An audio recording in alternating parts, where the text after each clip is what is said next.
like and share the video and subscribe to our channel.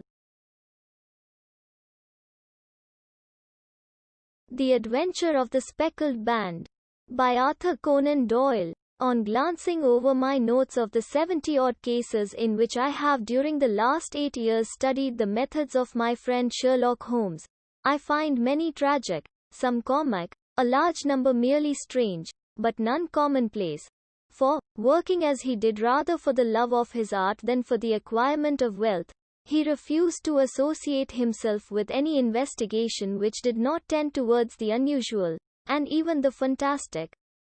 Of all these varied cases, however, I cannot recall any which presented more singular features than that which was associated with the well-known Surrey family of the Royal Arts of Stoke Moran. The events in question occurred in the early days of my association with Holmes, when we were sharing rooms as bachelors in Baker Street. It is possible that I might have placed them upon record before, but a promise of secrecy was made at the time, from which I have only been freed during the last month by the untimely death of the lady to whom the pledge was given.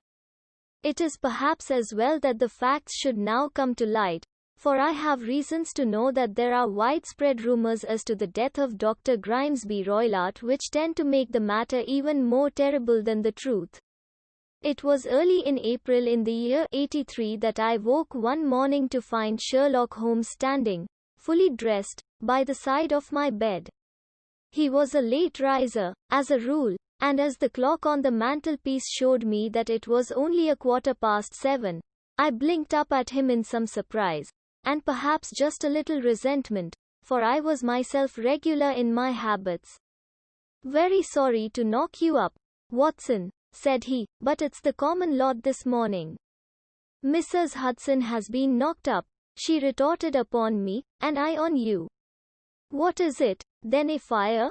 "No, a client. It seems that a young lady has arrived in a considerable state of excitement, who insists upon seeing me.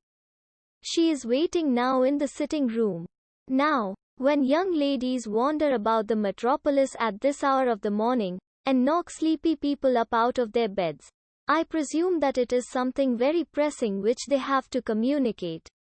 Should it prove to be an interesting case, you would, I am sure, wish to follow it from the outset. I thought, at any rate, that I should call you and give you the chance. My dear fellow, I would not miss it for anything. I had no keener pleasure than in following Holmes in his professional investigations, and in admiring the rapid deductions, as swift as intuitions, and yet always founded on a logical basis with which he unraveled the problems which were submitted to him. I rapidly threw on my clothes and was ready in a few minutes to accompany my friend down to the sitting room. A lady dressed in black and heavily veiled, who had been sitting in the window, rose as we entered. "Good morning, madam," said Holmes cheerily. "My name is Sherlock Holmes. This is my intimate friend and associate, Dr. Watson, before whom you can speak as freely as before myself."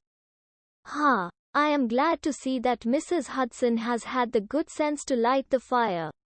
Pray draw up to it, and I shall order you a cup of hot coffee, for I observe that you are shivering." "It is not cold which makes me shiver," said the woman in a low voice, changing her seat as requested. "What, then? It is fear, Mr. Holmes. It is terror." She raised her veil as she spoke, and we could see that she was indeed in a pitiable state of agitation, her face all drawn and grey, with restless frightened eyes, like those of some hunted animal. Her features and figure were those of a woman of 30, but her hair was short with premature grey, and her expression was weary and haggard. Sherlock Holmes ran her over with one of his quick, all-comprehensive glances. "You must not fear," said he soothingly, bending forward and patting her forearm. "We shall soon set matters right, I have no doubt. You have come in by train this morning, I see. You know me, then?" "No, but I observe the second half of a return ticket in the palm of your left glove. You must have started early, And yet you had a good drive in a dog cart, along heavy roads, before you reached the station. The lady gave a violent start and stared in bewilderment at my companion. There is no mystery, my dear madam, said he, smiling. The left arm of your jacket is spattered with mud in no less than 7 places. The marks are perfectly fresh. There is no vehicle save a dog cart which throws up mud in that way, and then only when you sit on the left-hand side of the driver. Whatever your reasons may be, you are perfectly correct, said she. I started from home before 6, reached Leatherhead at 20 past, and came in by the first train to Waterloo. Sir, I can stand this strain no longer. I shall go mad if it continues. I have no one to turn to, none, save only one, who cares for me, and he, poor fellow, can be of little aid. I have heard of you, Mr. Holmes. I have heard of you from Mrs. Farintosh, whom you helped in the hour of her sore need. It was from her that I had your address. Oh, sir, do you not think that you could help me, too, and at least throw a little light through the dense darkness which surrounds me? At present it is out of my power to reward you for your services, but in a month or 6 weeks I shall be married, with the control of my own income, and then at least you shall not find me ungrateful. Holmes turned to his desk and, unlocking it, drew out a small case book, which he consulted. Farintosh, said he. Ah yes, I recall the case.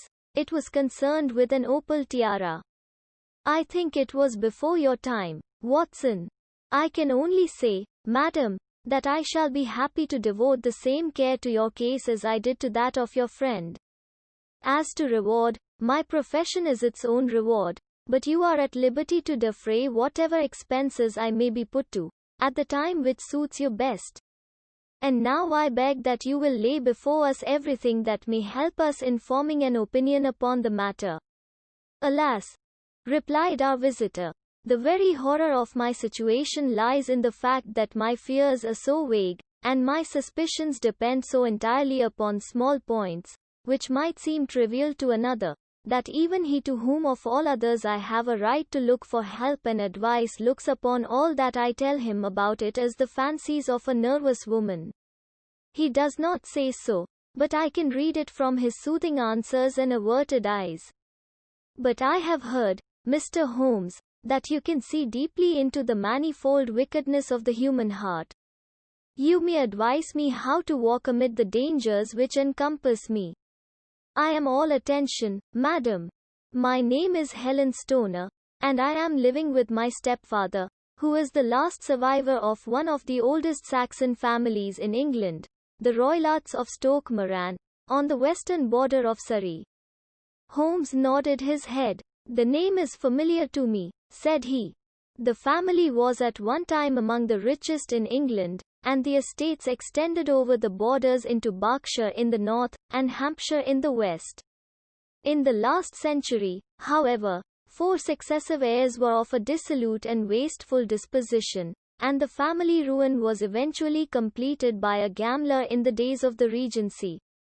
Nothing was left save a few acres of ground, and the 200-year-old house, which is itself crushed under a heavy mortgage.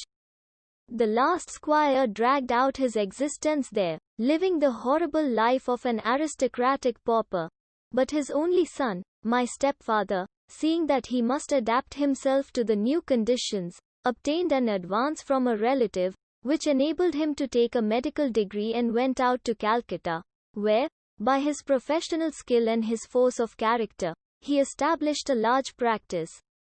In a fit of anger, however, caused by some robberies which had been perpetrated in the house, he beat his native butler to death and narrowly escaped a capital sentence. As it was, he suffered a long term of imprisonment and afterwards returned to England a morose and disappointed man. When Dr. Roylott was in India, he married my mother, Mrs. Stoner, the young widow of Major General Stoner, of the Bengal Artillery. My sister Julia and I were twins, and we were only 2 years old at the time of my mother's remarriage.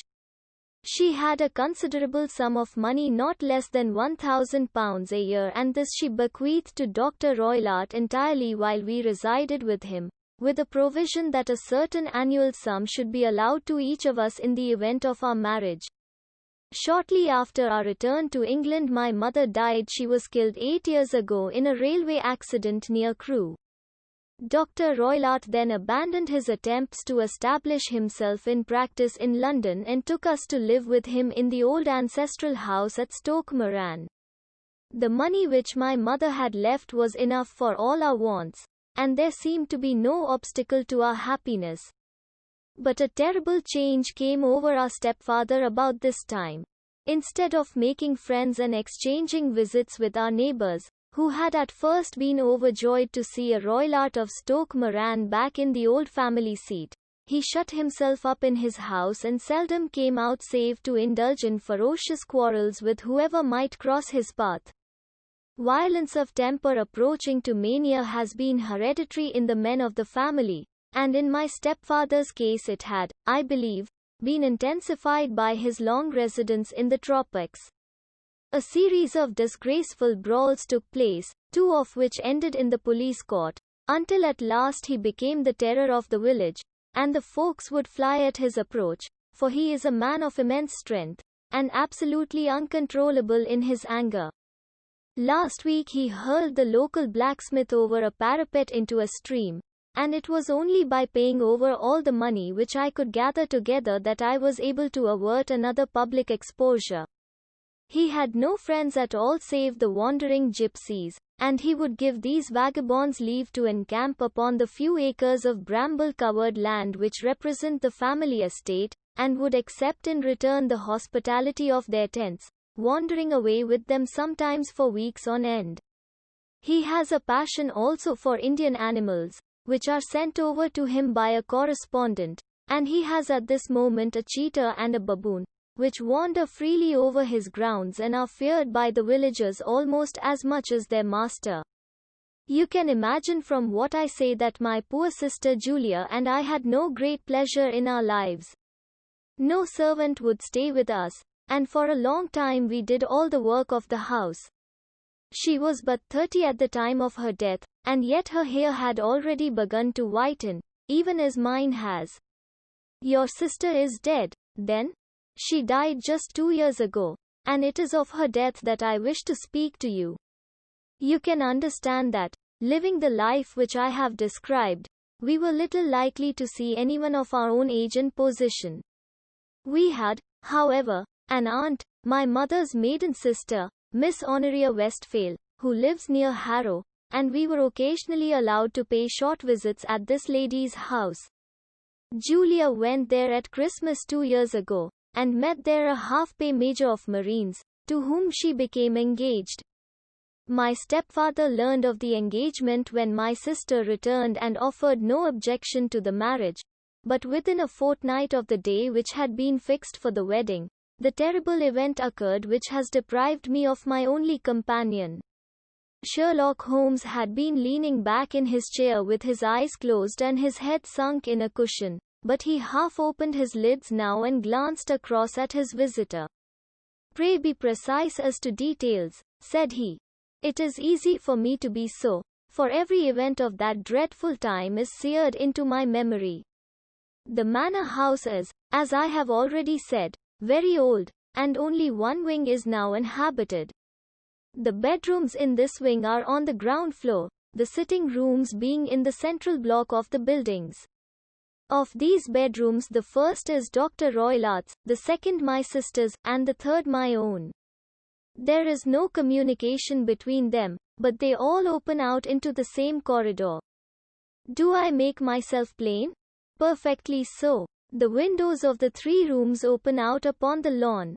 That fatal night Dr. Roylott had gone to his room early, though we knew that he had not retired to rest, for my sister was troubled by the smell of the strong Indian cigars which it was his custom to smoke. She left her room, therefore, and came into mine, where she sat for some time, chatting about her approaching wedding.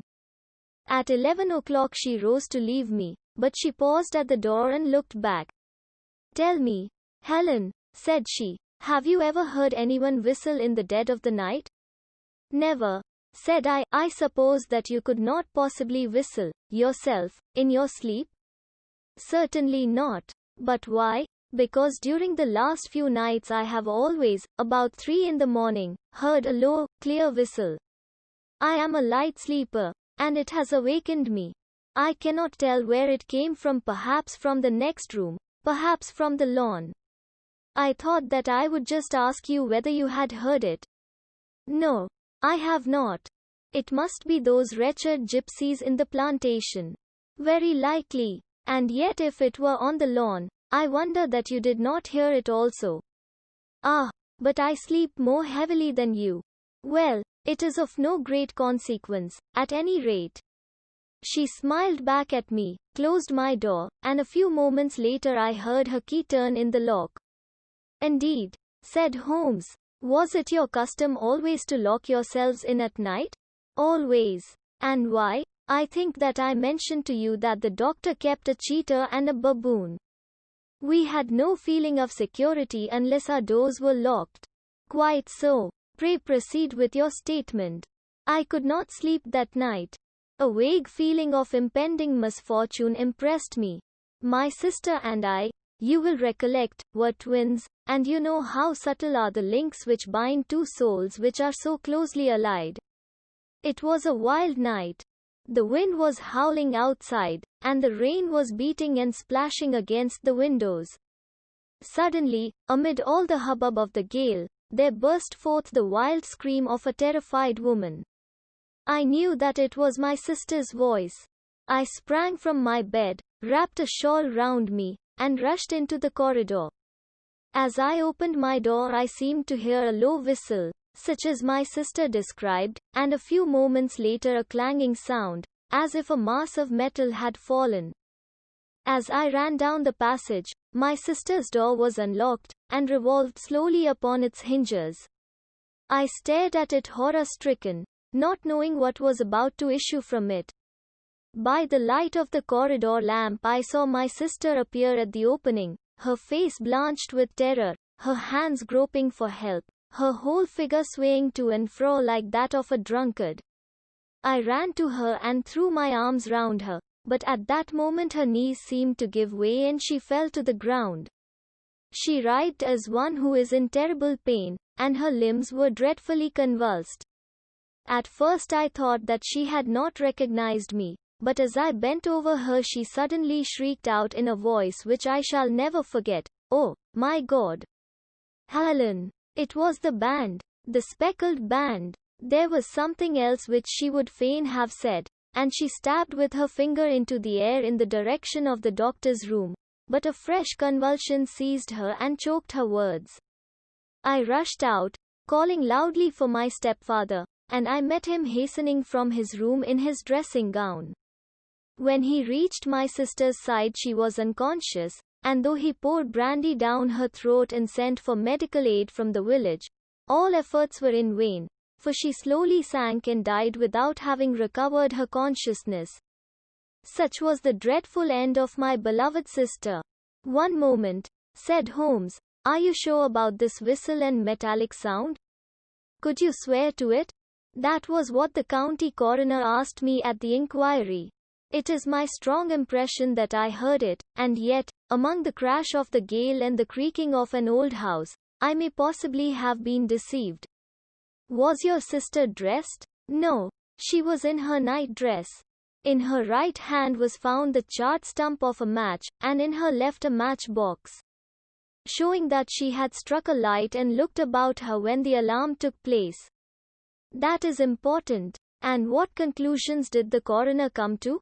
He investigated the case with great care, for Dr. Roylart's conduct had long been notorious in the county, but he was unable to find any satisfactory cause of death. My evidence showed that the door had been fastened upon the inner side, and the windows were blocked by old-fashioned shutters with broad iron bars, which were secured every night.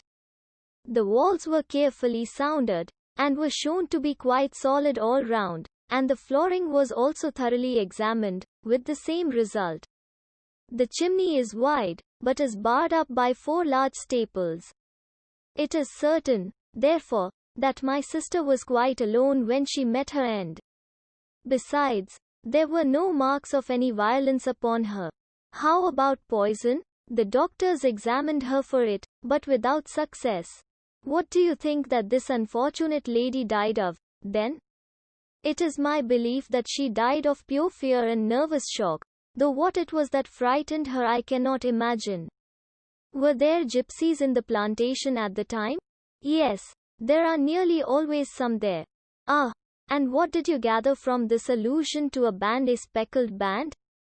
Sometimes I have thought that it was merely the wild talk of delirium, sometimes that it may have referred to some band of people, perhaps to these very gypsies in the plantation. I do not know whether the spotted handkerchiefs which so many of them wear over their heads might have suggested the strange adjective which she used. Holmes shook his head like a man who is far from being satisfied.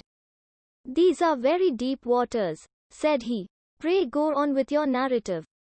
2 years have passed since then, and my life has been until lately lonelier than ever. A month ago, however, a dear friend, whom I have known for many years, has done me the honor to ask my hand in marriage. His name is Armitage, Percy Armitage, the second son of Mr. Armitage, of Crane Water, near Reading. My stepfather has offered no opposition to the match, and we are to be married in the course of the spring. 2 days ago some repairs were started in the west wing of the building, and my bedroom wall has been pierced, so that I have had to move into the chamber in which my sister died, and to sleep in the very bed in which she slept. Imagine, then, my thrill of terror when last night, as I lay awake, thinking over her terrible fate, I suddenly heard in the silence of the night the low whistle which had been the herald of her own death. I sprang up and lit the lamp, but nothing was to be seen in the room. I was too shaken to go to bed again, however, so I dressed, and as soon as it was daylight I slipped down, got a dog cart at the Crown Inn, which is opposite, and drove to Leatherhead, from whence I have come on this morning with the one object of seeing you and asking your advice. You have done wisely, said my friend. But have you told me all? Yes, all. Miss Roylott, you have not. You are screening your stepfather. Why, what do you mean? For answer Holmes pushed back the frill of black lace which fringed the hand that lay upon our visitor's knee. 5 little livid spots, the marks of 4 fingers and a thumb, were printed upon the white wrist. You have been cruelly used, said Holmes. The lady colored deeply and covered over her injured wrist. He is a hard man, she said, and perhaps he hardly knows his own strength. There was a long silence, during which Holmes leaned his chin upon his hands and stared into the crackling fire. This is a very deep business, he said at last. There are 1,000 details which I should desire to know before I decide upon our course of action. Yet we have not a moment to lose. If we were to come to Stoke Moran today, would it be possible for us to see over these rooms without the knowledge of your stepfather? As it happens, he spoke of coming into town today upon some most important business. It is probable that he will be away all day, and that there would be nothing to disturb you. We have a housekeeper now, but she is old and foolish, and I could easily get her out of the way. Excellent. You are not averse to this trip, Watson? By no means. Then we shall both come. What are you going to do yourself? I have 1 or 2 things which I would wish to do now that I am in town. But I shall return by the 12 o'clock train, so as to be there in time for your coming. And you may expect us early in the afternoon. I have myself some small business matters to attend to. Will you not wait and breakfast? No. I must go. My heart is lightened already since I have confided my trouble to you. I shall look forward to seeing you again this afternoon.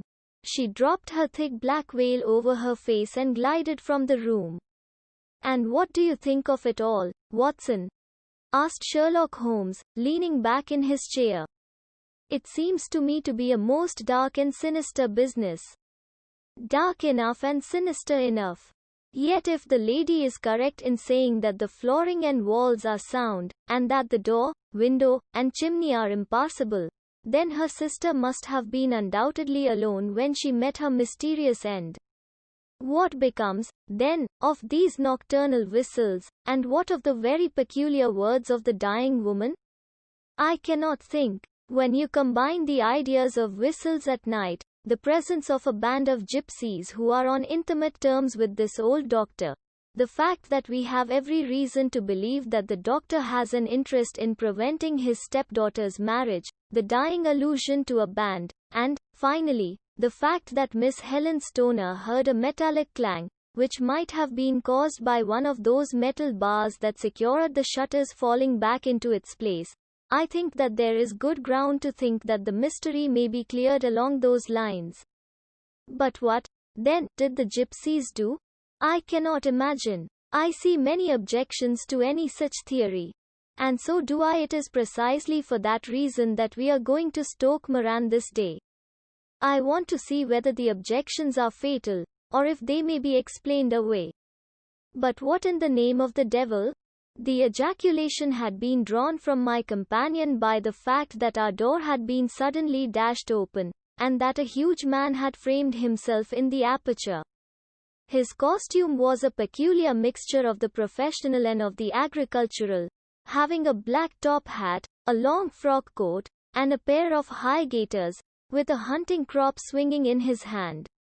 So tall was he that his hat actually brushed the crossbar of the doorway, and his breadth seemed to span it across from side to side.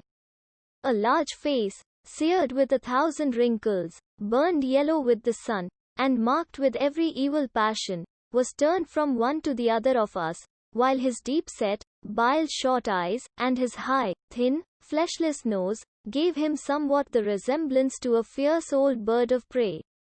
"Which of you is Holmes?" asked this apparition. "My name, sir. But you have the advantage of me," said my companion quietly. "I am Dr. Grimesby Roylott, of Stoke Moran." "Indeed, doctor," said Holmes blandly. "Pray take a seat." "I will do nothing of the kind. My stepdaughter has been here. I have traced her." "What has she been saying to you?" "It is a little cold for the time of the year," said Holmes. "What has she been saying to you?" screamed the old man furiously. "But I have heard that the crocuses promise well," continued my companion imperturbably. "Ha! You put me off, do you?" said our new visitor, taking a step forward and shaking his hunting crop. "I know you, you scoundrel. I have heard of you before. You are Holmes, the meddler." My friend smiled. "Holmes, the busybody." His smile broadened. "Holmes, the Scotland Yard Jack in office." Holmes chuckled heartily. "Your conversation is most entertaining," said he. "When you go out, close the door, for there is a decided draught." "I will go when I have said my say. Don't you dare to meddle with my affairs. I know that Miss Stoner has been here. I traced her. I am a dangerous man to fall foul of. See here." He stepped swiftly forward, seized the poker, and bent it into a curve with his huge brown hands. "See that you keep yourself out of my grip," he snarled, and hurling the twisted poker into the fireplace he strode out of the room. "He seems a very amiable person," said Holmes, laughing. "I am not quite so bulky, but if he had remained I might have shown him that my grip was not much more feeble than his own." As he spoke he picked up the steel poker and, with a sudden effort, straightened it out again. Fancy his having the insolence to confound me with the official detective force. This incident gives zest to our investigation, however, and I only trust that our little friend will not suffer from her imprudence in allowing this brute to trace her. And now, Watson, we shall order breakfast, and afterwards I shall walk down to Doctors' Commons, where I hope to get some data which may help us in this matter. It was nearly 1 o'clock when Sherlock Holmes returned from his excursion. He held in his hand a sheet of blue paper, scrawled over with notes and figures. "I have seen the will of the deceased wife," said he. "To determine its exact meaning, I have been obliged to work out the present prices of the investments with which it is concerned. The total income, which at the time of the wife's death was little short of £1,100, is now, through the fall in agricultural prices, not more than £750. Each daughter can claim an income of £250, in case of marriage. It is evident, therefore, that if both girls had married, this beauty would have had a mere pittance, while even one of them would cripple him to a very serious extent. My morning's work has not been wasted, since it has proved that he has the very strongest motives for standing in the way of anything of the sort. And now, Watson, this is too serious for dawdling, especially as the old man is aware that we are interesting ourselves in his affairs. So if you are ready, we shall call a cab and drive to Waterloo. I should be very much obliged if you would slip your revolver into your pocket. An Ely's number 2 is an excellent argument with gentlemen who can twist steel pokers into knots. That and a toothbrush are, I think, all that we need." At Waterloo we were fortunate in catching a train for Leatherhead, where we hired a trap at the station inn and drove for 4 or 5 miles through the lovely Surrey lanes. It was a perfect day, with a bright sun and a few fleecy clouds in the heavens. The trees and wayside hedges were just throwing out their first green shoots, and the air was full of the pleasant smell of the moist earth. To me at least there was a strange contrast between the sweet promise of the spring and this sinister quest upon which we were engaged. My companion sat in the front of the trap, his arms folded, his hat pulled down over his eyes, and his chin sunk upon his breast, buried in the deepest thought. Suddenly, however, he started, tapped me on the shoulder, and pointed over the meadows. "Look there," said he. A heavily timbered park stretched up in a gentle slope, thickening into a grove at the highest point. From amid the branches there jutted out the grey gables and high roof tree of a very old mansion. "Stoke Moran?" said he. "Yes, sir, that be the house of Dr. Grimesby Roylott," remarked the driver. "There is some building going on there," said Holmes. "That is where we are going." "There's the village," said the driver, pointing to a cluster of roofs some distance to the left. "But if you want to get to the house, you'll find it shorter to get over this stile, and so by the footpath over the fields. There it is, where the lady is walking." "And the lady, I fancy, is Miss Stoner," observed Holmes, shading his eyes. "Yes, I think we had better do as you suggest." We got off, paid our fare, and the trap rattled back on its way to Leatherhead. "I thought it as well," said Holmes as we climbed the stile, "that this fellow should think we had come here as architects, or on some definite business. It may stop his gossip. Good afternoon, Miss Stoner. You see that we have been as good as our word." Our client of the morning had hurried forward to meet us with a face which spoke her joy.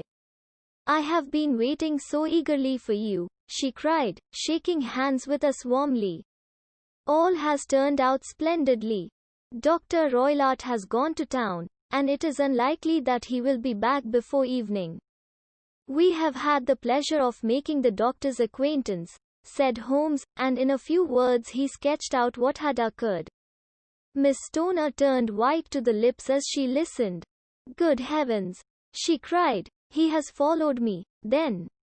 So it appears. He is so cunning that I never know when I am safe from him.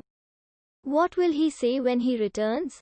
He must guard himself, for he may find that there is someone more cunning than himself upon his track. You must lock yourself up from him tonight. If he is violent, we shall take you away to your aunt's at Harrow. Now, we must make the best use of our time, so kindly take us at once to the rooms which we are to examine." The building was of grey, lichen-blotched stone, with a high central portion and 2 curving wings, like the claws of a crab, thrown out on each side. In one of these wings the windows were broken and blocked with wooden boards, while the roof was partly caved in, a picture of ruin. The central portion was in little better repair, but the right-hand block was comparatively modern, and the blinds in the windows, with the blue smoke curling up from the chimneys, showed that this was where the family resided. Some scaffolding had been erected against the end wall, and the stonework had been broken into, but there were no signs of any workmen at the moment of our visit. Holmes walked slowly up and down the ill-trimmed lawn and examined with deep attention the outsides of the windows. This, I take it, belongs to the room in which you used to sleep, the center one to your sister's, and the one next to the main building to Dr. Roylart's chamber? Exactly so, but I am now sleeping in the middle one. Pending the alterations, as I understand. By the way, there does not seem to be any very pressing need for repairs at that end wall. There were none. I believe that it was an excuse to move me from my room. Ah, that is suggestive. Now, on the other side of this narrow wing runs the corridor from which these 3 rooms open. There are windows in it, of course?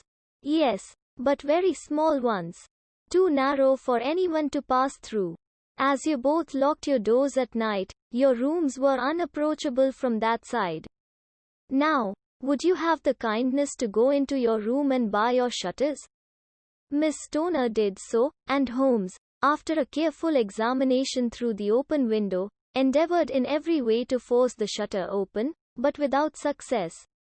There was no slit through which a knife could be passed to raise the bar. Then with his lens he tested the hinges, but they were of solid iron, built firmly into the massive masonry. Said he, scratching his chin in some perplexity, my theory certainly presents some difficulties. No one could pass these shutters if they were bolted. Well, we shall see if the inside throws any light upon the matter. A small side door led into the whitewashed corridor from which the 3 bedrooms opened.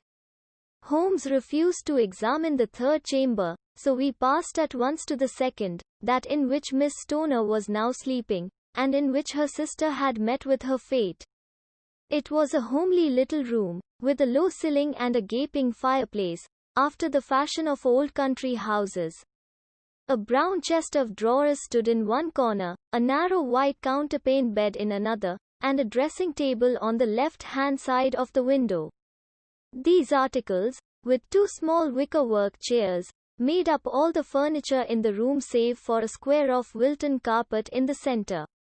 The boards round and the paneling of the walls were of brown, worm-eaten oak, so old and discolored that it may have dated from the original building of the house. Holmes drew one of the chairs into a corner and sat silent, while his eyes travelled round and up and down, taking in every detail of the apartment. Where does that bell communicate with? He asked at last, pointing to a thick bell rope which hung down beside the bed, the tassel actually lying upon the pillow. It goes to the housekeeper's room. It looks newer than the other things? Yes, it was only put there a couple of years ago. Your sister asked for it, I suppose? No, I never heard of her using it. We used always to get what we wanted for ourselves. Indeed, it seemed unnecessary to put so nice a bell pull there. You will excuse me for a few minutes while I satisfy myself as to this floor. He threw himself down upon his face with his lens in his hand and crawled swiftly backward and forward, examining minutely the cracks between the boards. Then he did the same with the woodwork with which the chamber was panelled. Finally he walked over to the bed and spent some time in staring at it and in running his eye up and down the wall. Finally he took the bell rope in his hand and gave it a brisk tug. Why, it's a dummy, said he. Won't it ring? No, it is not even attached to a wire. This is very interesting. You can see now that it is fastened to a hook just above where the little opening for the ventilator is. How very absurd. I never noticed that before. Very strange, muttered Holmes, pulling at the rope. There are one or two very singular points about this room. For example, what a fool a builder must be to open a ventilator into another room, when, with the same trouble, he might have communicated with the outside air. That is also quite modern, said the lady. Done about the same time as the bell rope, remarked Holmes. Yes, there were several little changes carried out about that time. They seem to have been of a most interesting character: dummy bell ropes, and ventilators which do not ventilate. With your permission, Miss Stoner, we shall now carry our researches into the inner apartment. Dr. Grimesby Roylart's chamber was larger than that of his stepdaughter, but was as plainly furnished. A camp bed, a small wooden shelf full of books, mostly of a technical character, an armchair beside the bed, a plain wooden chair against the wall, a round table, and a large iron safe were the principal things which met the eye. Holmes walked slowly round and examined each and all of them with the keenest interest. What's in here? He asked, tapping the safe. My stepfather's business papers. Oh, you have seen inside, then? Only once, some years ago. I remember that it was full of papers. There isn't a cat in it, for example? No. What a strange idea. Well, look at this. He took up a small saucer of milk which stood on the top of it. No, we don't keep a cat. But there is a cheetah and a baboon. Ah, yes, of course. Well, a cheetah is just a big cat, and yet a saucer of milk does not go very far in satisfying its wants, I dare say. There is one point which I should wish to determine. He squatted down in front of the wooden chair and examined the seat of it with the greatest attention. Thank you. That is quite settled, said he, rising and putting his lens in his pocket. Hello, here is something interesting. The object which had caught his eye was a small dog lash hung on one corner of the bed. The lash, however, was curled upon itself and tied so as to make a loop of whipcord. What do you make of that, Watson?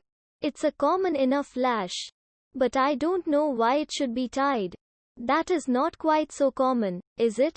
Ah, me, it's a wicked world, and when a clever man turns his brains to crime it is the worst of all.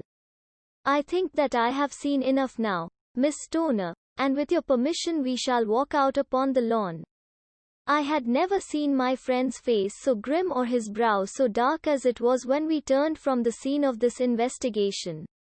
We had walked several times up and down the lawn, neither Miss Stoner nor myself liking to break in upon his thoughts before he roused himself from his reverie.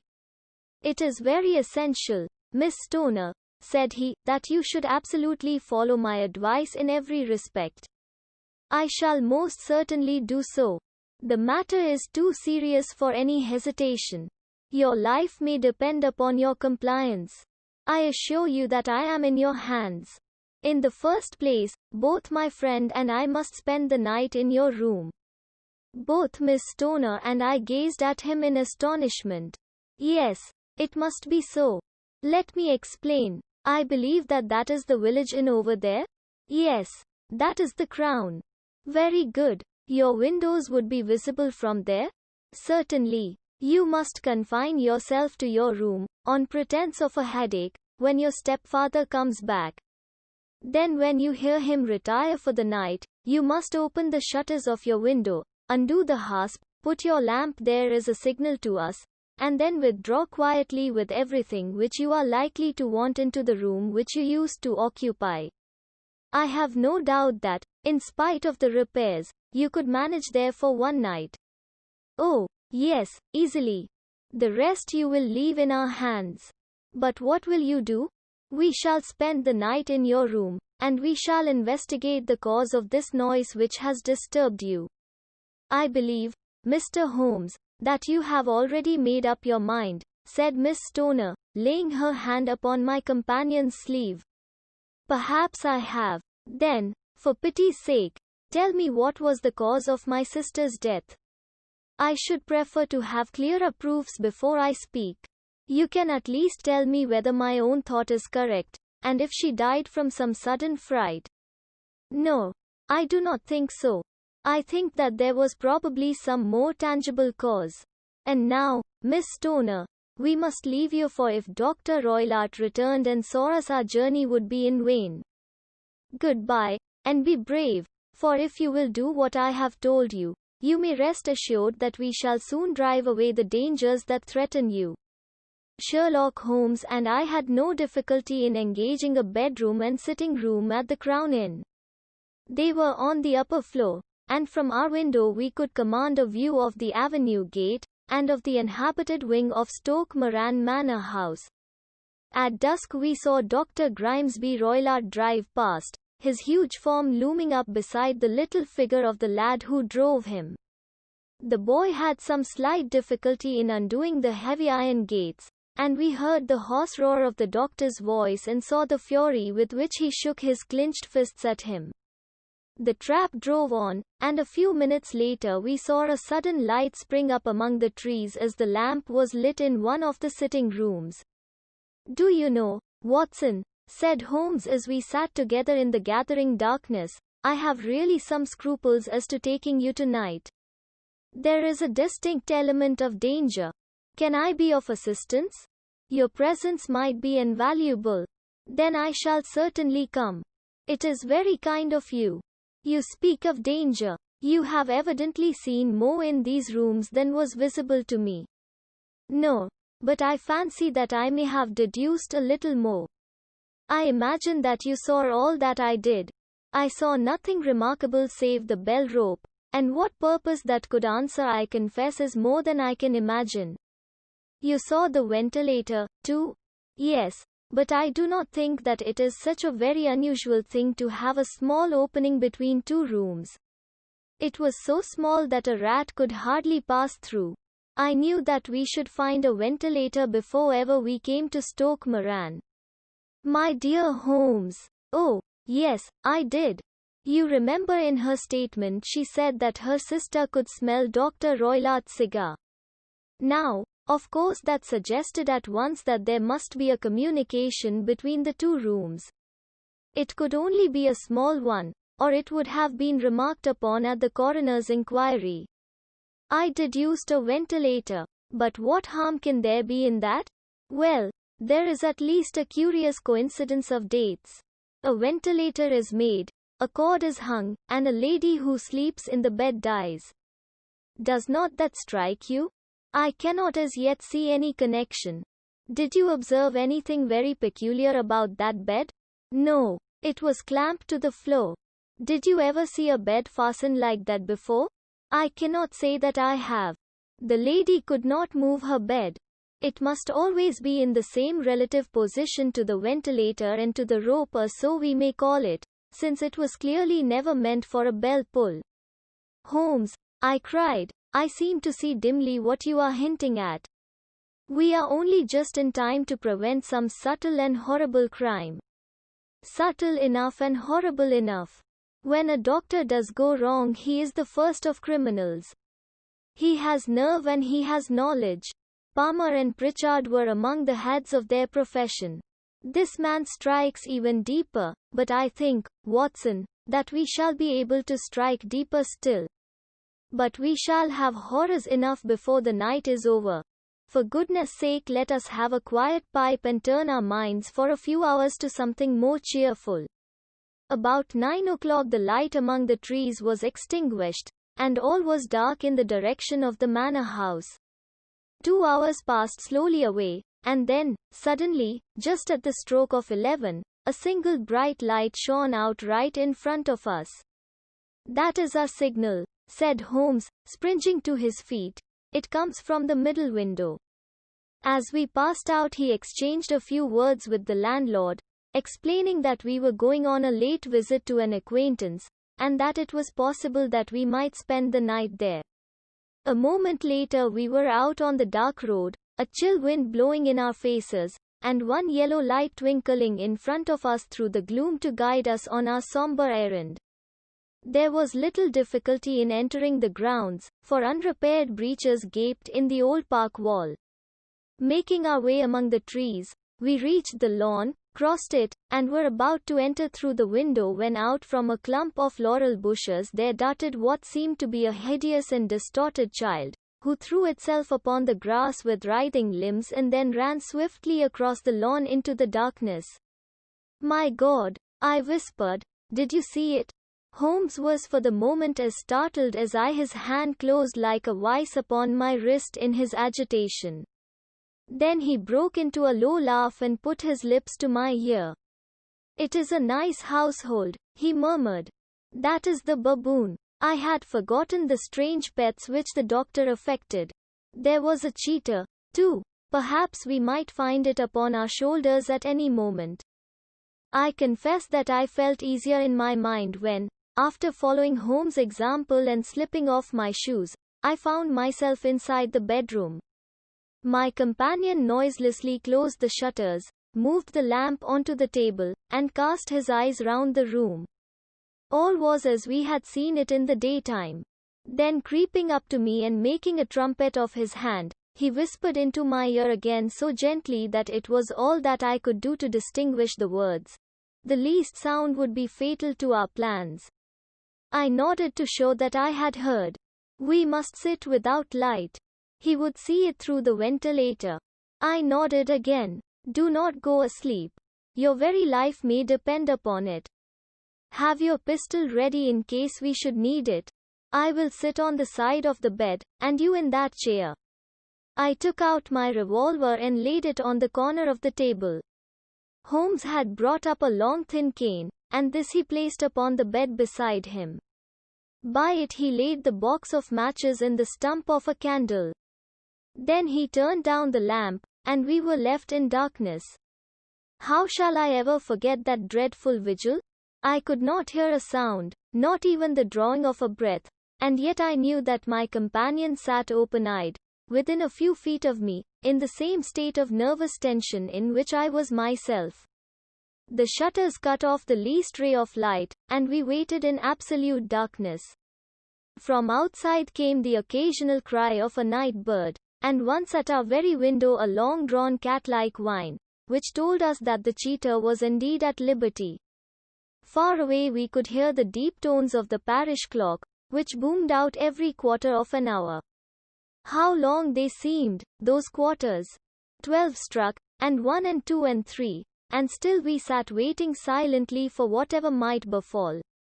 Suddenly there was the momentary gleam of a light up in the direction of the ventilator, which vanished immediately, but was succeeded by a strong smell of burning oil and heated metal.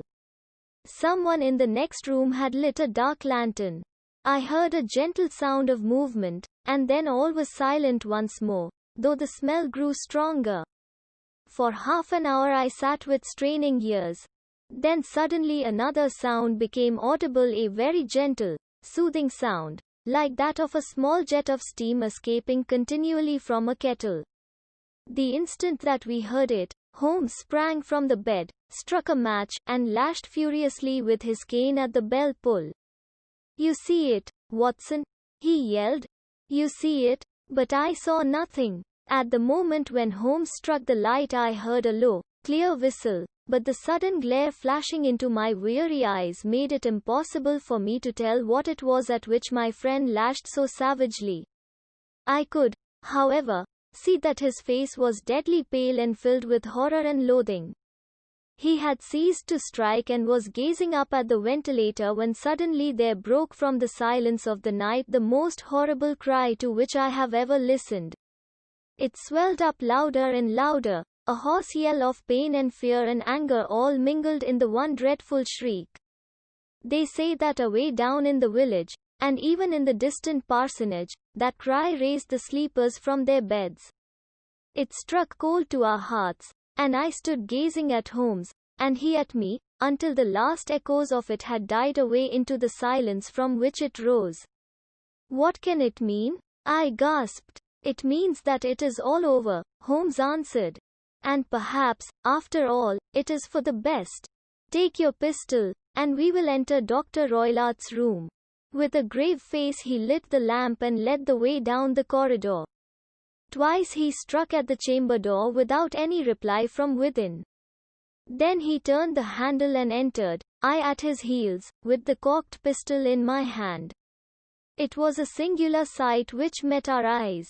On the table stood a dark lantern with the shutter half open, throwing a brilliant beam of light upon the iron safe, the door of which was ajar.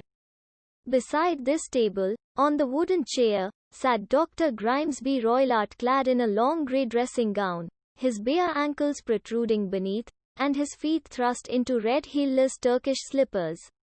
Across his lap lay the short stock with the long lash which we had noticed during the day. His chin was cocked upward and his eyes were fixed in a dreadful, rigid stare at the corner of the ceiling. Round his brow he had a peculiar yellow band, with brownish speckles, which seemed to be bound tightly round his head. As we entered he made neither sound nor motion. The speckled band, whispered Holmes. I took a step forward. In an instant his strange headgear began to move, and there reared itself from among his hair the squat diamond-shaped head and puffed neck of a loathsome serpent. It is a swamp adder, cried Holmes, the deadliest snake in India. He has died within 10 seconds of being bitten.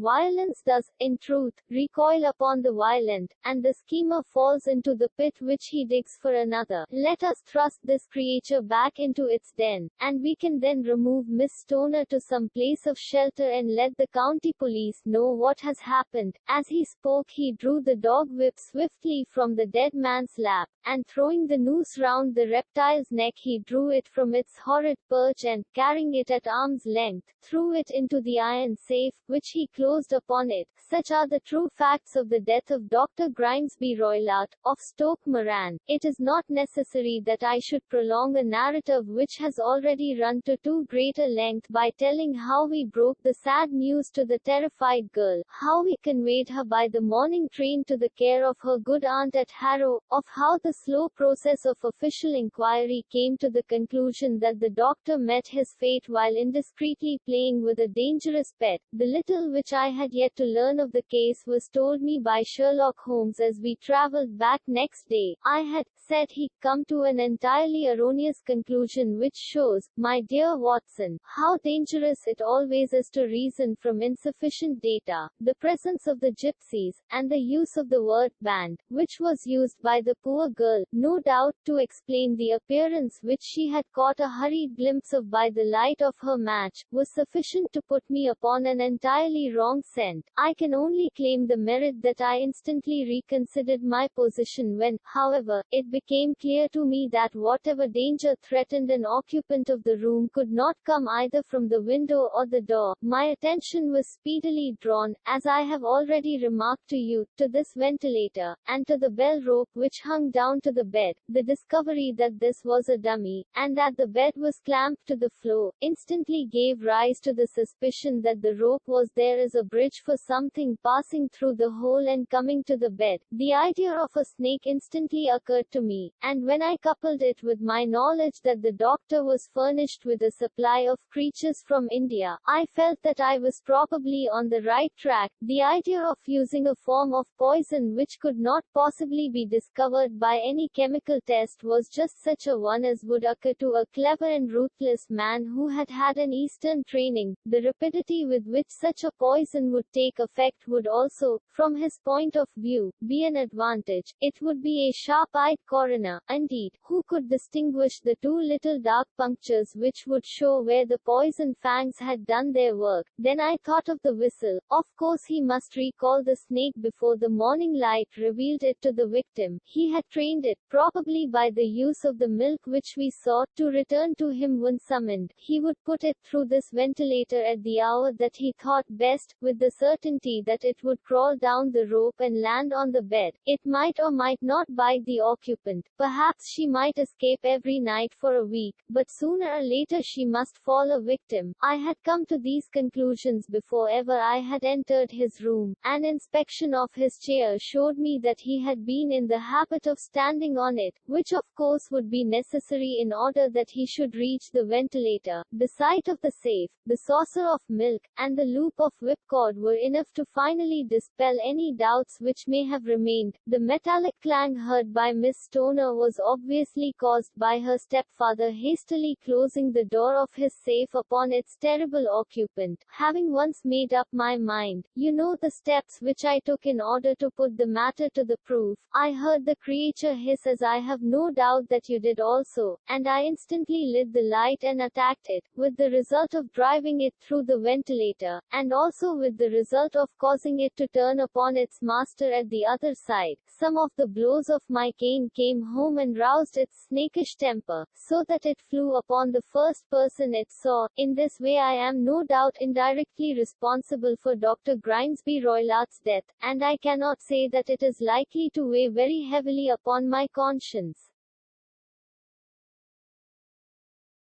Please like and share the video and subscribe to our channel.